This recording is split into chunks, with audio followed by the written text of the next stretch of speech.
أما بعد عن أبي هريرة رضي الله تعالى عنه قال خطبنا رسول الله صلى الله عليه وسلم فقال يا أيها الناس قد فرض عليكم الحج فحجوا فقال رجل أكل عام يا رسول الله فسكت حتى قالها ثلاثا فقال لو قلت نعم لوجبت ولما استطعتم ثم قال ذروني ما تركتكم فإنما هلك من كان قبلكم بكثرة سؤالهم واختلافهم على أنبيائهم فإذا أمرتكم بشيء فأتوا منه ما استطعتم وإذا نهيتكم عن شيء فدعوه.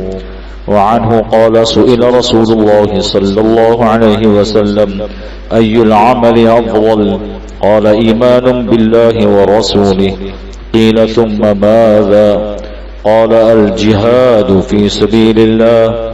قيل ثم ماذا؟ قال حج مبرور. وعنه قال قال رسول الله صلى الله عليه وسلم من حج لله فلم يرفث ولم يفسق رجع كيوم ولدته أمه. وعنه قال قال رسول الله صلى الله عليه وسلم العمرة إلى العمرة كفارة لما بينهما والحج المبرور ليس له جزاء إلا الجنة أو كما قال رسول الله صلی اللہ علیہ وسلم. یہ کچھ روایات میں نے ابھی پڑھی جن روایات میں رسول اللہ صلی اللہ علیہ وسلم نے حج کے متعلق احکامات ارشاد فرمائے ہیں. حج اسلام کا اہم ترین رکن ہے. اہم ترین رکن ہے حج.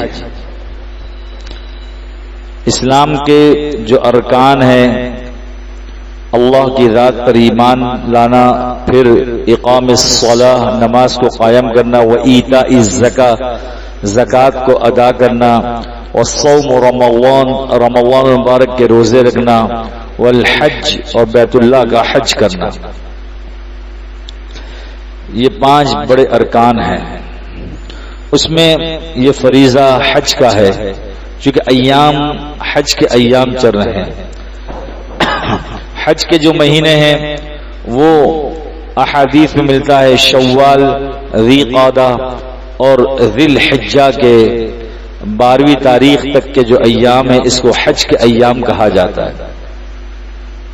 کہ حج کے ایام تو لوگ حج کے لیے جاتے ہیں 8 9 10 11 12 ہوتے کنا. حج کے ایام شوال سے شروع ہو جاتے ہیں. شوال، ذی قعدہ اور ذی الحجہ کی 12 تاریخ کے غروب تک کے ایام کو حج کے ایام کہا جاتا ہے. اس کا کیا مطلب ہے؟ اس کا مطلب یہ ہے کہ اگر کوئی شخص رمضان المبارک کے بعد عید کا چاند دیکھتے ہی حج کا احرام باندھ لے تو جائز ہے. عید کا چاند دیکھتے ہی شوال کی 1 تاریخ کو اگر کوئی شخص حج کا احرام باندھ لے کہ میں نے حج کا احرام باندھ لیا، جائز ہے، کوئی حرج نہیں ہے. اب اس کا احرام چلے گا تقریباً 2.5 مہینے، شوال، ذی قعدہ اور ذی الحجہ کے 12 تاریخ تک. اس کا احرام اتنا لمبا. پھر احرام کی پابندیاں ہیں. ممنوعات احرام میں خاص طور پر 8 چیزیں ہیں اور ساری پابندیاں اس پر عائد ہوگی پورے 2.5 مہینے. لیکن احرام باندھنا جائز ہے عید کے دن سے، اس لیے حج کے ایام شوال، ذی قعدہ اور ذی الحجہ کی 12 تاریخ تک ایام وہ چلے. اس میں سے 1 مہینہ گزر گیا، ابھی چاند ہوا ہے آج مغرب کے بعد. کل سے ذی قعدہ کی 1 تاریخ ہے تو اب 40 دن تقریباً رہ گئے قربانی کو، اور 40 دن سے کم رہ گئے ہیں چونکہ 8 تاریخ کو مینا کی طرف روانہ ہونا ہے. تو وہ 37-38 دن وہ رہ گئے ہیں حج کے ایام. ابھی کوئی شخص جاتا ہے اور حج کا احرام، حج کے 3 قسم ہیں، حج افراد، حج تمتع اور حج قران. اگر کوئی شخص حج افراد پر عمل کرتا ہے، صرف حج کا احرام باندھتا ہے، جائز ہے، باندھ لے، جا کر عمرہ نہیں کرے گا، وہ حج کے ایام میں سیدھا حج کرے گا، بیچ میں طواف جتنے چاہے کرے، عمرہ نہیں ہے، قربانی بھی اس پر نہیں ہے۔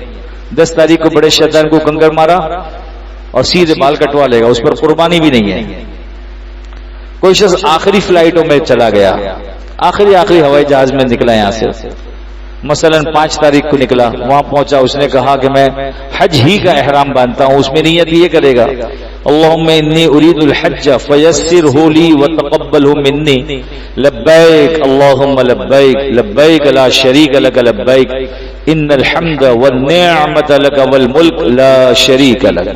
تو حج کا احرام شروع ہو گیا، اس کا نیت اور تلبیہ دونوں ملنے سے احرام کی پابندیاں شروع ہوتی ہے۔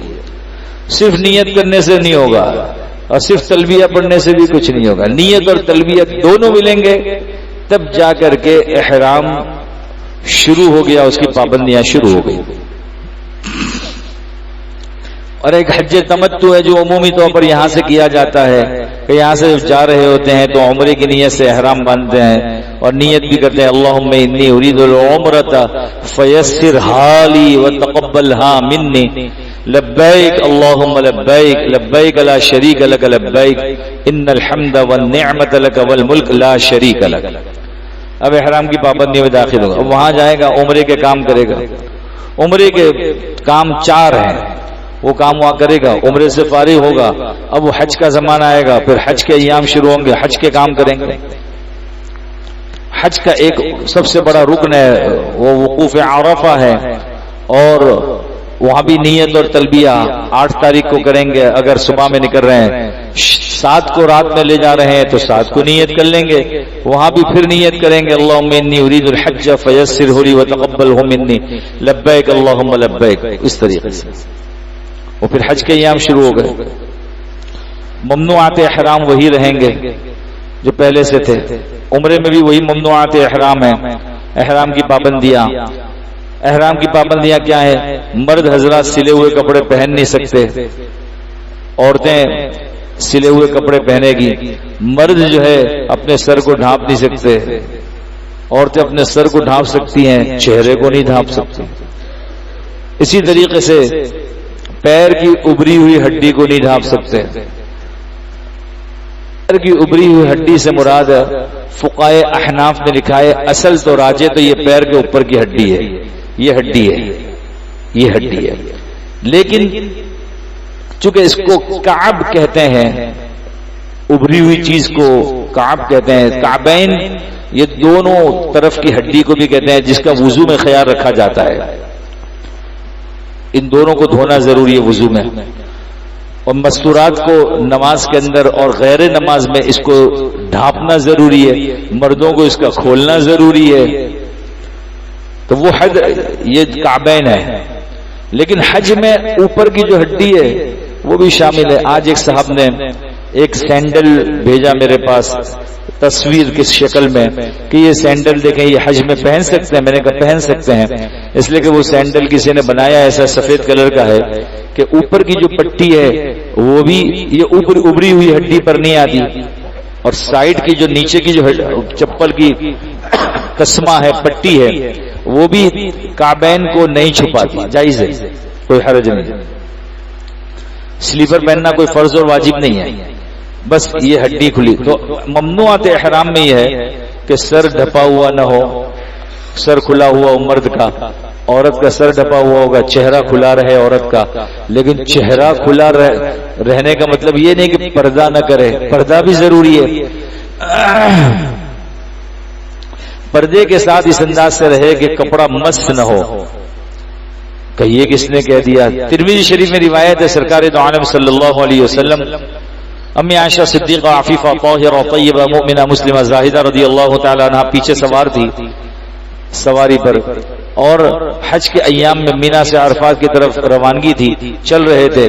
امی عائشہ صدیقہ رضی اللہ تعالی عنہا کو دور سے کچھ نظر آیا، اللہ کے نبی صلی اللہ علیہ وسلم نے فرمایا دیکھو عائشہ دور سے کچھ سوار جا رہے ہیں، تو امی عائشہ صدیقہ رضی اللہ تعالی عنہا نے جو حدیث شریف میں ترتیب ہے کہ ایسے جو ان کا دوپٹہ تھا اس دوپٹے کو اپنے ہاتھ کے ذریعے سے ایسے کر لیا، یہ حدیث میں ایسے اپنے ہاتھ کو آگے کر لیا اور اپنے چہرے سے مس نہ ہوا ان کا دوپٹہ.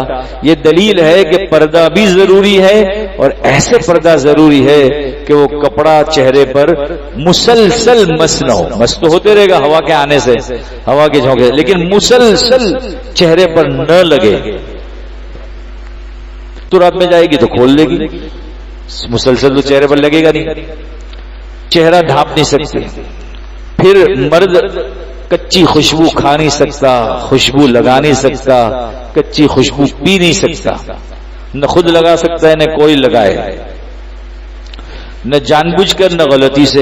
اس لیے مسئلہ تو آدمی کو یاد ہوتا ہے، لیکن تجربہ یہ ہے کہ حج کی تعلیم و تربیت میں یہ سمجھایا جاتا ہے کہ دیکھو آپ کو موقع بھی مل جائے احرام کی حالت میں تو حجر اسود کو اور اسی طرح خانہ کعبہ کو بھی ہاتھ مت لگانا ہے، اس لیے کہ وہاں عطر لگا ہوا ہوتا ہے.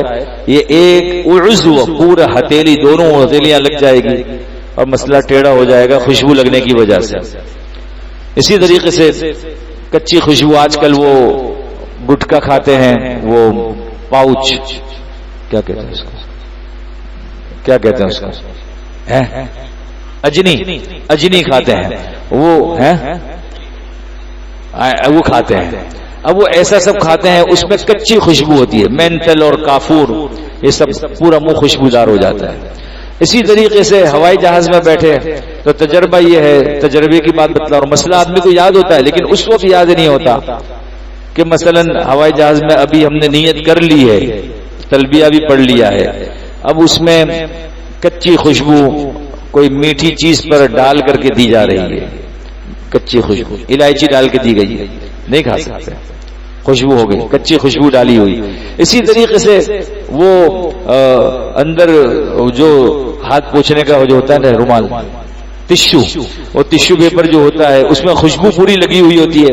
اب آدمی کو ذہن میں نہیں ہوتا، میں نے خود دیکھا ہے اطمینان سے آدمی کہ بھئی یہ تو ایسے مفت میں ہوا ہے تو نکالتا ہے، ہاتھ میں پوچھتا ہے، چہرے پر بھی ملتا ہے، پورا خوشبو میں وہ لدا ہوا ہے.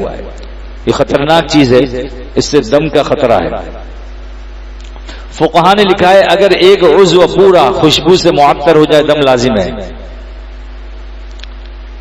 دم کی بھی 3 قسمیں ہیں. خیر میں ممنوعات احرام کو عرض کر رہا تھا. حج کے گہرائی اور گہرائی والے مسائل ہیں، اس کو ہمیں سمجھنا چاہیے، ذوق اور شوق پیدا کرنا چاہیے کہ ہم حج کے لیے جائیں اور بار بار اللہ تعالیٰ لے جائے. ایک حدیث میں آتا ہے اللہ نے جس کو مال دیا ہو اور کوئی عذر بھی نہ ہو اور ہر 4 سال کے درمیان میں وہ نہ آئے تو وہ ظلم کرنے والا ہے، ظالم ہے. جانا چاہیے، خوب جائے آدمی حج کے لیے. حدیث شریف میں آتا ہے جو آدمی حج کے لیے جاتا ہے تو حق تعالی شان و گناہوں کو بھی مٹا دیتے ہیں اور بے تحاشا مال اللہ اسے عطا فرماتے ہیں. بہرحال ممنوعات احرام میں عرض کر رہا تھا، خوشبو کھا نہیں سکتے، خوشبو لگا نہیں سکتے، خوشبو پی نہیں سکتے. پکی خوشبو پی سکتے ہیں شربت کی شکل میں، کچی خوشبو ہو جس میں ایسنس ڈال کر کے پلایا جائے ایسا نہیں. اسی طریقے سے بیوی سے صحبت کر نہیں سکتے، بیوی سے بوسو کنار کر نہیں سکتے. ایسی باتیں کرنا بیوی سے جس سے خواہشات جنم لیں جائز نہیں ہے، وہ بھی جائز نہیں ہے. خواہش کے ساتھ بیوی کو ہاتھ بھی نہیں لگا سکتے، اس سے بھی دم آ جائے گا، ممنوعات احرام میں سے. اسی طریقے سے سر کے بال کاٹ نہیں سکتے، جسم کے کوئی بال کاٹ نہیں سکتے، ناخن تراش نہیں سکتے. اسی طریقے سے جسم سے میل کچیل دور کر نہیں سکتے.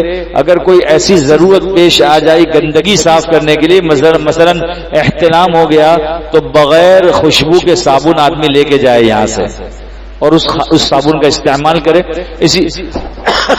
اسی طریقے سے مستورات جنہوں نے احرام کی نیت کر لی، تلبیہ پڑھ لیا ہے اور وہ ان ایام میں جن میں نماز نہیں پڑھ سکتی، ان کا احرام میں جانا، سفر کرنا درست ہے. صرف عورت جو حیض کی حالت میں ہو وہ صرف طواف زیارت نہیں کر سکتی، باقی سارے کام کرتی چلی جائے گی، سارے کام کرے گی.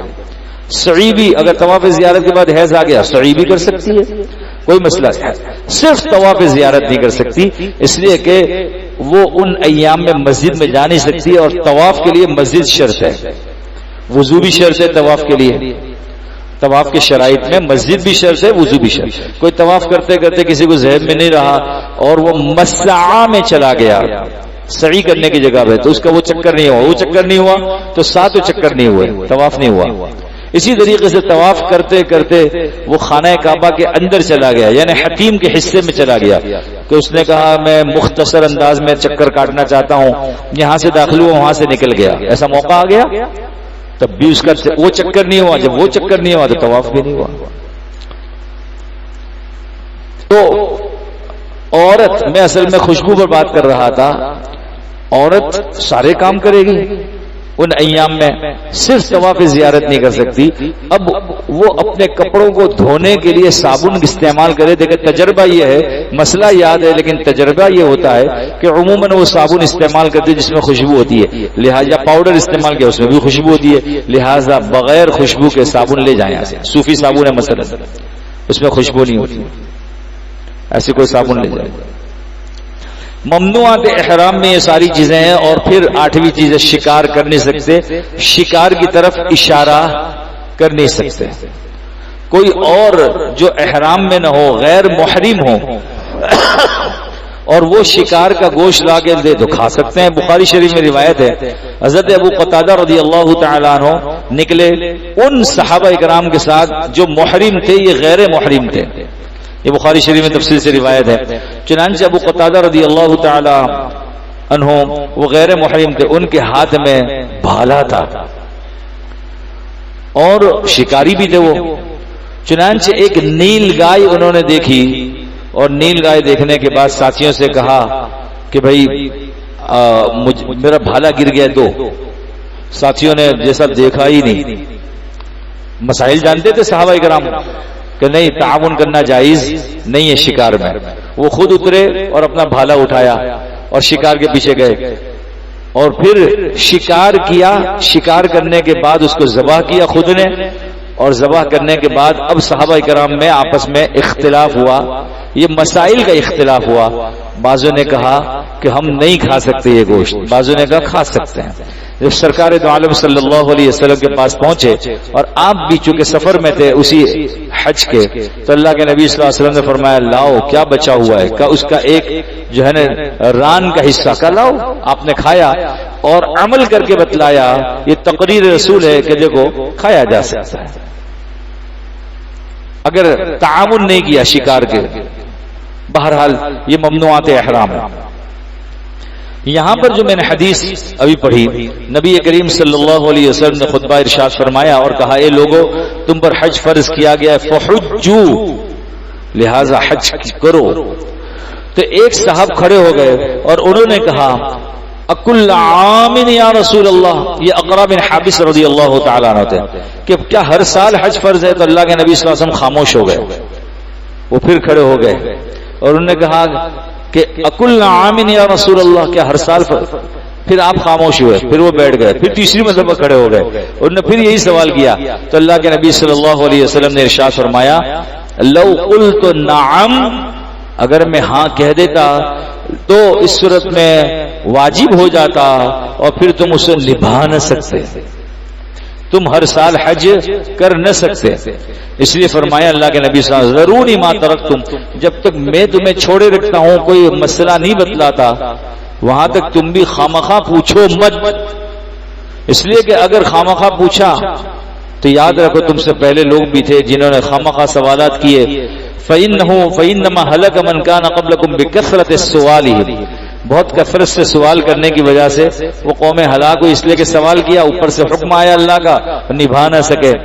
واختلافهم على انبیائهم، اور انبیاء علیہ السلام کی باتوں میں پھر اختلاف کیا انہوں نے. لہٰذا جب میں تمہیں کوئی چیز بتلاؤں اس پر عمل کرو اور جو چیز میں روکوں اس سے بچو، باقی زیادہ سوالات مت کرو. وحی اتر رہی ہے، جو حکم آئے گا میں بتلا دوں گا. یہ ہوا کہ زندگی میں ایک مرتبہ حج فرض ہے. مسائل لوگ پوچھتے ہیں اس لیے عرض کر رہا ہوں کہ ایک صاحب نے، اگر وہ ڈرائیور ہیں کسی کے یا کسی کے یہاں ملازم ہیں اور قرآن اندازی میں ان کا نام نکل گیا، یا سیٹھ نے کہا کہ بھائی میں آپ کو حج کے لیے بھیج رہا ہوں، انہوں نے کہا میرے پاس تو کوئی نظم نہیں. کہا نہیں میں بھیج رہا ہوں آپ کو.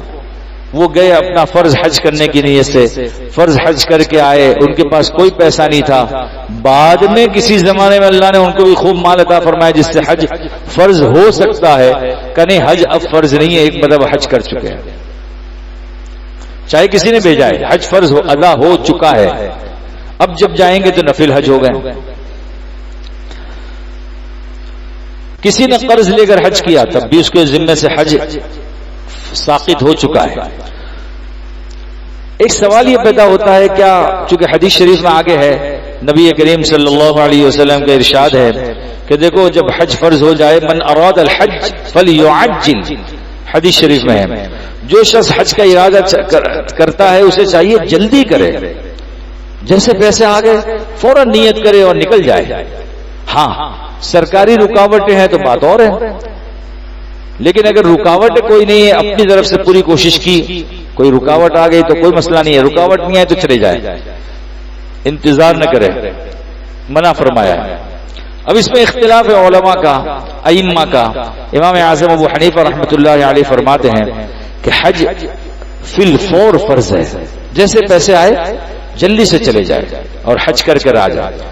اور امام اعظم ابو حنیفہ رحمۃ اللہ علیہ کے علاوہ امام محمد بن حسن الشیبانی علیہ الرحمہ اور دیگر ائمہ وہ کہتے ہیں حج یہ فرض ہے علی التراخی، بعد میں آہستہ آہستہ دوسرے کام نمٹائے، لیکن نیت ہے اس کے اوپر پھر حج فرض ہے۔ اس سال میرے کچھ مسائل ہیں، میں 1 سال کے بعد جاؤں گا، 2 سال کے بعد جاؤں گا، نیت ہے تو اللہ تعالیٰ معاف فرمائیں گے، مسئلہ نہیں ہے۔ لیکن سب سے پہلے یہ ذمہ داری سے سبکدوش ہو جائے تو بہت بہتر ہے، فتویٰ بھی اسی پر ہے احناف کے نزدیک۔ یہ حج ایک عاشقانہ سفر ہے جس کا ذوق اور شوق ہر ایک کو ہوتا ہے اور ہونا چاہیے۔ جس طریقے سے ایک محبوب اپنے محبوبہ کے لیے ساری قربانیاں کر کر کے دیکھ لیتا ہے، پھر کہتا ہے اب تو اس کے گھر کے چکر ہی لگاؤں گا، پیسہ بھی لٹایا میں نے خطوط بھی لکھ دیے، ساری میں نے تگ و دو کر لیے، اب اس کے گھر کے چکر لگاؤں کہ اس کو کچھ محبت آ جائے۔ بس یہ حج کا سفر ایسا ہے کہ اللہ کے گھر کے چکر لگانے کے لیے آدمی جاتا ہے۔ کبھی کہا گیا کہ ایسے ہل ہل کے چلو 3 چکروں میں، تو وہ ہل ہل کے چلتا ہے، رمل کرتا ہے۔ کبھی کہا جاتا ہے استباع کرو، سیدھے طرف سے چادر نکال کر کے الٹی طرف ڈال دو۔ کبھی کوئی آدمی دنیاوی اعتبار سے مہذب مجلس میں جانے کو پسند نہیں کرتا، مثلا بنیان پہنا ہے تو ایک آستین نکال دے ایسے، اور ایک آستین الٹے کندھے پر ہے۔ ہم کبھی سوچیں اگر کوئی اس طرح آ جائے تو کیا ہو گیا اس کو؟ حکم ہے ہمارے گھر کے چکر ایسے کاٹو، تو وہ عاشق ایسے چکر کاٹتا ہے۔ کہ 3 چکر کاٹو تو 3 چکر کاٹتا ہے، 3 چکر میں رمل کرتا ہے۔ کہ 7 چکر میں استباع کرو تو 7 چکر میں استباع کرتا ہے۔ کہ کہو لبیک اللہم لبیک تو عشق کے ساتھ وہ لبیک، اے اللہ میں حاضر ہوں۔ ایک بزرگ کے متعلق لکھا ہے 17 سال تک وہ یہ کہتے رہے لبیک اللہم لبیک لبیک لا شریک۔ جب بھی یہ لبیک پڑھتے اللہ تعالیٰ کی طرف سے دکھایا جاتا ہے تو غیب سے آواز آتی لا لبیک لکم، تمہارے لیے قبول نہیں ہے۔ دوسرے ایک ساتھی نے سنا تو کہنے لگے کہ بھائی آپ نے سنا کہ یہ لا لبیک ہو رہا ہے؟ کہاں؟ کہ کب سے حج کرو؟ کہ 17 سال سے کرو۔ کہ جب لا لبیک کہا جا رہا ہے پھر بھی آپ جا رہے ہو؟ کہ اس در کے علاوہ میرے پاس کون سا در ہے جہاں میں اپنے ماتھے کو ٹکاؤں؟ میرے پاس تو ایک ہی در ہے، جتنی بھی مرتبہ مجھے دھتکارا جائے میں تو وہیں جبین نیاز طے کروں گا۔ یہ عشق بھرا سفر ہے۔ اللہ تعالیٰ مجھے بھی اور آپ کو بھی بار بار وہاں کی حاضری نصیب فرمائے۔ عشق بھرا سفر ہے۔ پھر کہا کہ بھائی اس طریقے سے تلبیہ کہتے ہوئے سب کچھ یہ سعی مسعی، یہاں سے صفا سے مروہ اور مروہ سے صفا، صفا سے ہمارے نزدیک تو آسان ہے، ہمارے نزدیک صفا سے مروہ 1 چکر ہو گیا، مروہ سے صفا پھر 2، پھر صفا سے مروہ 3، پھر مروہ سے صفا 4، اس طریقے سے 7 چکر ہے۔ شروع کیا صفا سے، ختم ہوا مروہ پر۔ دیگر ائمہ کے نزدیک صفا سے مروہ اور مروہ سے صفا مل کر کے 1 چکر بنتا ہے۔ گویا ہمارے یہاں جو 7 ہیں ان کے نزدیک سارے 3 چکر بنیں گے، یا بس بالفاظ دیگر یوں کہیں کہ ان کے یہاں جو 7 چکر ہے ہمارے یہاں 14 ہو جائیں گے. کتنا آسان کر دیا. احناف کے نزدیک کتنی آسان اللہ نے حج کر دیا. سب کے پاس اپنے اپنے دلائل احادیث کی روشنی میں موجود ہیں. تسعی کی, کبھی کہا زمزم پیو, زمزم کیا, کبھی کہا دیکھو یہ مقام ابراہیم ہے, اس کے سامنے 2 رکعت نماز پڑھو اگر ازدحام کثیر کا خطرہ نہیں ہوتا, یہ کیا. کبھی کہا خانہ کعبہ کو چکر لگاؤ, دیکھو کسی اور جگہ ہاتھ نہیں لگانا 4 کونوں میں سے, نہ تو رکن شامی پر نہ رکن عراقی پر, بس سیدھا ہاتھ ایسے گھوم کر کے لگانا ہے رکن یمانی پر. اور جب حجر اسود کے پاس پہنچو اور وہاں پر اگر احرام کی پابندیوں میں نہیں اور ایسے ہی طواف کر رہے ہو تو پھر بوسہ دے, اور اگر پابندیاں ہیں یا ازدحام کثیر ہے تو دور سے استلام کر لو. تو وہ کیا, کہا دیکھو استلام کرو تو آواز نہ نکلے, ایسے بوسے دینا. کہا ایسے بوسہ دیں گے. جب یہ سب کیا کہ سر کو منڈا دو, کا منڈا دیں. پیارے آقا صلی اللہ علیہ وسلم نے پوری اپنی حیات طیبہ میں 4 مرتبہ سر کو منڈوایا ہے, 4 مرتبہ. ورنہ لما جمعہ وفرا آپ بال رکھتے تھے, یعنی کندھوں تک آپ اپنے بالوں کو بڑھاتے تھے, پھر کندھے تک ہو جاتے تھے تو آپ اپنے بالوں کو کتروا کر کم کروا کر کے کانوں کی لو تک لاتے تھے, پھر کانوں کی لو سے بڑھ کر کے پھر یہاں تک کان اور کندھے کے درمیان تک آتے, پھر اس کو بڑھاتے بڑھاتے یہاں تک لاتے, پھر کم کر دیتے.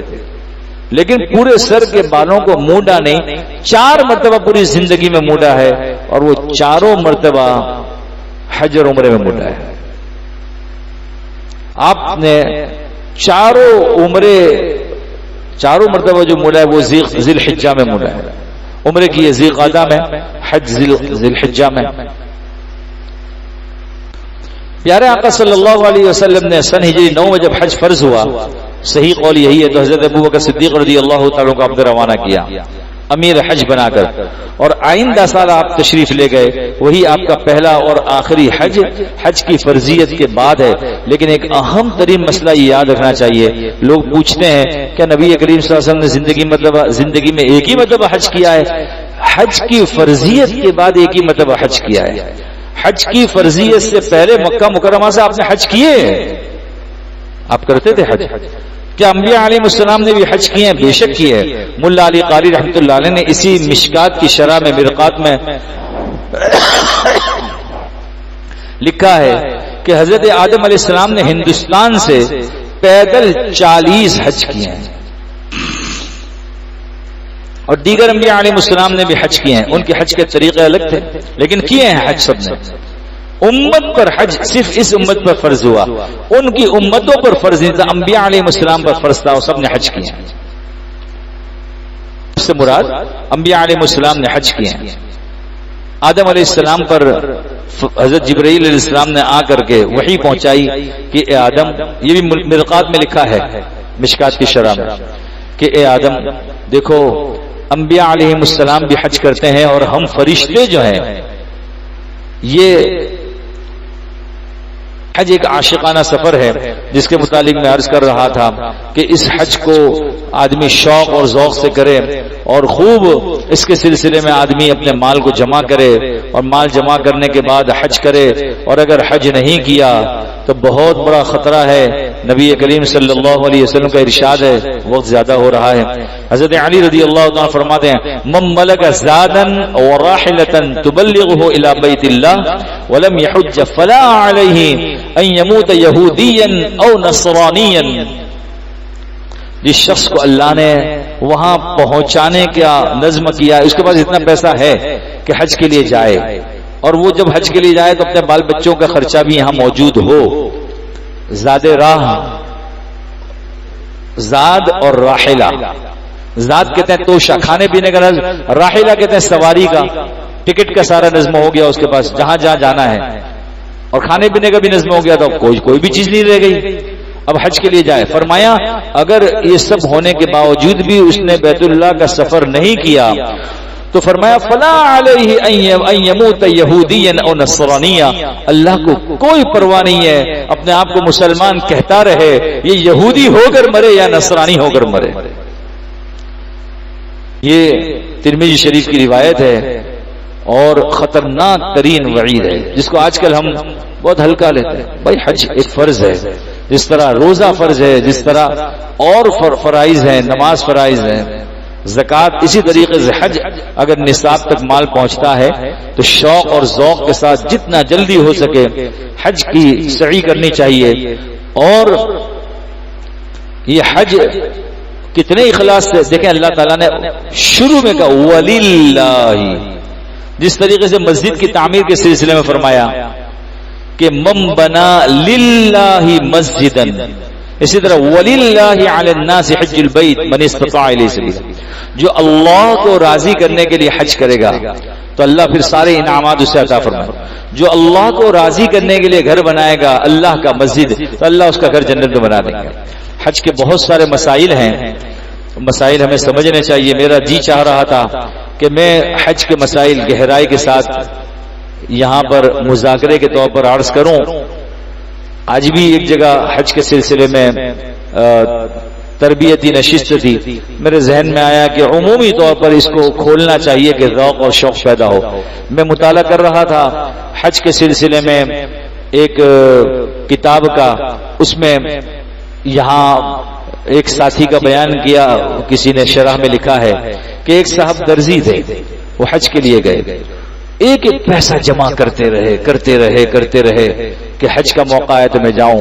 جب حج کے لیے گئے، اللہ کا عاشق کون کون ہوتا ہے کسی کو نہیں پتا، کسی کے چہرے پر نہیں لکھا، اس لیے کسی کو حقیر سمجھنا جائز نہیں ہے. وہ حج کے لیے گئے ایک ایک پیسہ جمع کر کے. درزی فرمایا جب بیت اللہ کے پاس پہنچے اور جو ہے ملتزم پر چمٹے. ملتزم جو ہے یہ خانہ کعبہ کا دروازہ اور حجر اسود کے درمیان کی جگہ کو کہا جاتا ہے. جو کچھ آدمی مانگتا ہے وہ سب کچھ اس کو مل جاتا ہے. جو نیت سے آدمی وہاں مانگے اللہ رب العزت اس کی ساری جائز خواہشات پوری فرمائے گا. ملتزم پر چمٹ کر کے اس نے کہا اے اللہ تیرے اور میرے درمیان کے جو راز و نیاز ہے، جو ہمارے آپس میں محبتوں کا معاملہ ہے، اللہ دنیا والوں کو تو اس کا کوئی علم نہیں ہے. اے اللہ میں تیرے در پر آ چکا ہوں، اب ذلیل دنیا میں مجھے واپس نہ بھیج، وہاں کوئی اپنا نہیں ہے. اے اللہ تو اپنے پاس بلا لے، تو بہت پیار کرنے والا اللہ ہے. بس ان کا ہاتھ پھسلتا رہا اور وہیں ملتزم کے نیچے جو خانہ کعبہ کی چوکھٹ ہے اس پر سر رکھ دیا اور اسی حالت میں سجدے میں جان آفری کے سپرد کر دیا. ایسے لوگوں کو میں نے اپنے استاذ کا خود دفنایا ہے وہاں مکہ مکرمہ میں. تو مطاف کے اندر ہمارے حضرت مفتی محمود حسن گنگوئی رحمۃ اللہ علیہ کے اجل خلفاء میں سے تھے اور حضرت شیخ کے رحمۃ اللہ علیہ کے پاس انہوں نے پڑھا تھا. حضرت مولانا موسیٰ صاحب کچھولوی نور اللہ مرقدہ، وہ وہاں ہم نے دیکھا کہ وہاں مطاف کے اندر گرے اور وہیں پر ان کا سر پھٹا اور کان اور ناک میں سے خون نکلا اور جانے آفری کے سپرد کی، وہ بھی طواف زیارت کے دوران. اللہ تعالی ہم سب کو مبرور اور مقبول حج نصیب فرمائے. حدیث شریف میں آتا ہے حج مقبول اور حج مبرور وہ ہوا کرتی ہے کہ جو گناہوں سے پاک ہو، اور دوسری حدیث میں آتا ہے جس کے بعد یعنی حج کے بعد کی زندگی سنتوں کے انوارات سے آراستہ وہ پیراستہ ہو. اللہ تعالیٰ ان تمام باتوں کو مجھے بھی سمجھا دے اور اللہ ہم سب کو حج مقبول اور مبرور بار بار نصیب فرمائے. بسم اللہ الرحمن الرحیم. اللهم صل علی سیدنا محمد وعلى آل سیدنا محمد كما صليت على ابراہیم وعلى آل ابراہیم انك حمید مجید. اللهم انا نسألك العفو والعافیہ في الدنيا والآخرة والمعافاة الدائمة. اللهم إنا نسألك تمام العافية ونسألك دوام العافية ونسألك الشكر على العافية. سبحان ربك رب العزة عما يصفون وسلام على المرسلين والحمد لله رب العالمين.